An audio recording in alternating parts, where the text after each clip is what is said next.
Selamat datang kembali di episode kedua dari Prahara Bercerita, kanal YouTube gue yang gue buat untuk berbagi mengenai hal-hal hukum di sekitar kita, sesuatu yang kadang-kadang kita nggak sadari. Nah, di episode ini berawal dari pertanyaan temen gue. Kebetulan dia pengen nikah. Well, di usia kayak gue sekarang sih memang udah pasti kepikiran buat nikah. Nah, dia nanyain, Glenn, kira-kira ada keuntungan gak sih untuk kita tanda tangan perjanjian pranikah?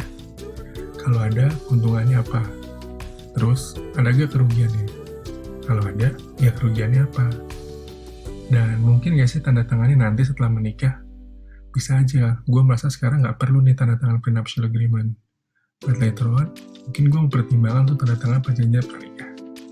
Nah, di episode ini, gue akan ngebahas secara umum apa itu perjanjian pranikah, manfaatnya dan kerugiannya, serta apa bisa diimplementasikan atau ditandatangani setelah kalian menikah.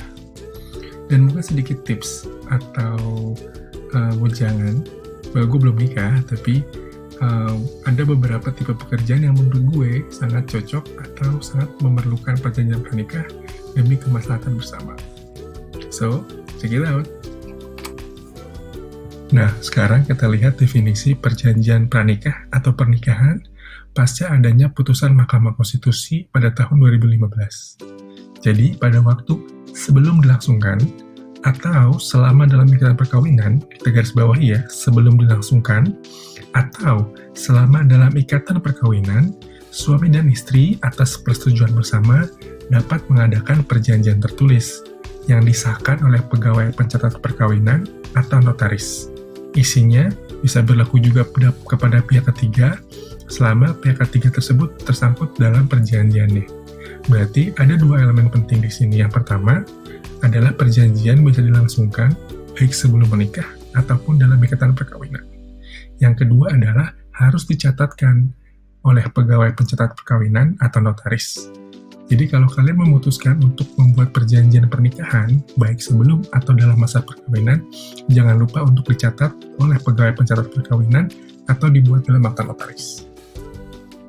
Untuk memahami fungsi dari perjanjian perkawinan atau perjanjian pranikah, penting untuk memahami apa yang terjadi jika suatu perkawinan tidak memiliki perjanjian perkawinan atau perjanjian pranikah. Ketika suatu perkawinan dilaksanakan tanpa ada perjanjian sebelumnya, maka harta yang diperoleh oleh sang suami dan juga oleh sang istri setelah perkawinan itu dianggap harta bersama. Konsekuensi hukumnya adalah, jika salah satu pasangan memiliki kewajiban finansial, maka kewajiban tersebut harus dipenuhi menggunakan harta bersama.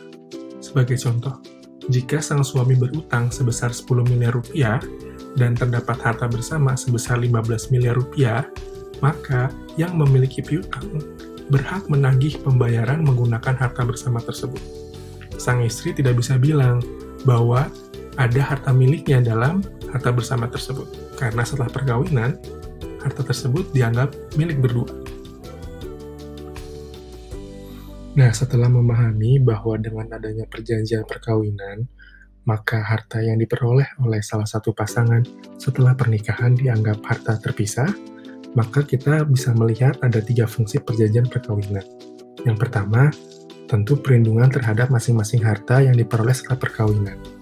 Terlebih, jika salah satu pasangan mempunyai kewajiban finansial, seperti utang piutang atau mungkin kepailitan. Dengan adanya perjanjian perkawinan, maka pihak ketiga tidak bisa menggunakan harta milik sang istri atau sang suami untuk membayar kewajiban salah satu kewajiban finansial dari pasangan kamu.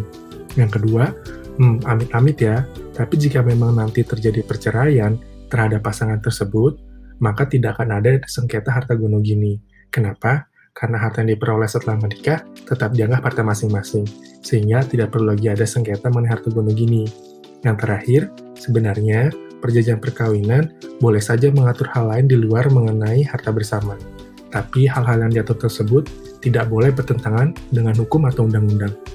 Jadi, kalau teman-teman ingin memutuskan mengatur hal lain di luar harta bersama, baiknya didiskusikan dulu ya dengan notaris atau konsultan hukum untuk memastikan bahwa apa yang diatur tidak bertentangan dengan undang-undang.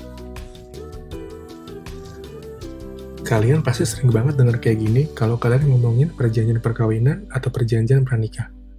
Lo nikah aja belum, masa udah mikirin cerai?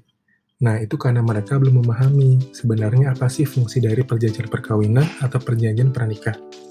Oleh karena itu, setelah menonton video ini, kalian bisa bilang sama orang-orang yang bilang kayak gini, bahwa hal yang diatur dalam undang-undang perkawinan, terutama mengenai perjanjian perkawinan atau perjanjian pranikah itu, tidak semata-mata lo pengen cerai, tapi sesuatu yang lebih substansial, yaitu perlindungan atas hak lo dan juga hak anak lo nanti kalau terjadi hal yang tidak diinginkan, seperti utang piutang. Kalau seandainya utangnya melebihi harta yang kalian punya, kebayangkan kalian harus nombokin utang yang belum terbayar itu. Ada satu hal juga yang perlu dipertimbangkan sebelum menandatangani perjanjian perkawinan, yaitu dampak dari perpajakan. Kalau kalian memutuskan untuk melakukan pisah harta sebagaimana diatur dalam perjanjian perkawinan, maka penghitungan pajak penghasilan kalian juga tetap dihitung masing-masing ya, tidak digabung. Gue juga bukan ahli pajak, jadi nggak bisa menjelaskan detail bagaimana implementasi ini. Tapi secara umum, penghitungan pajak penghasilan kalian akan tetap dianggap sebagai individu terpisah. Dari episode kedua ini, bisa diambil kesimpulan. 1. Perjanjian perkawinan bisa ditandatangani sebelum dimulainya perkawinan, atau setelah perkawinan dan selama masa perkawinan. Kalau ditandatangani setelah perkawinan, maka perjanjiannya berlaku sejak tanggal penandatanganan ya, bukan sejak tanggal perkawinan. Yang kedua, tujuan dari perjanjian perkawinan pada intinya adalah melindungi harta setelah perkawinan dari kewajiban-kewajiban finansial pasangan kalian.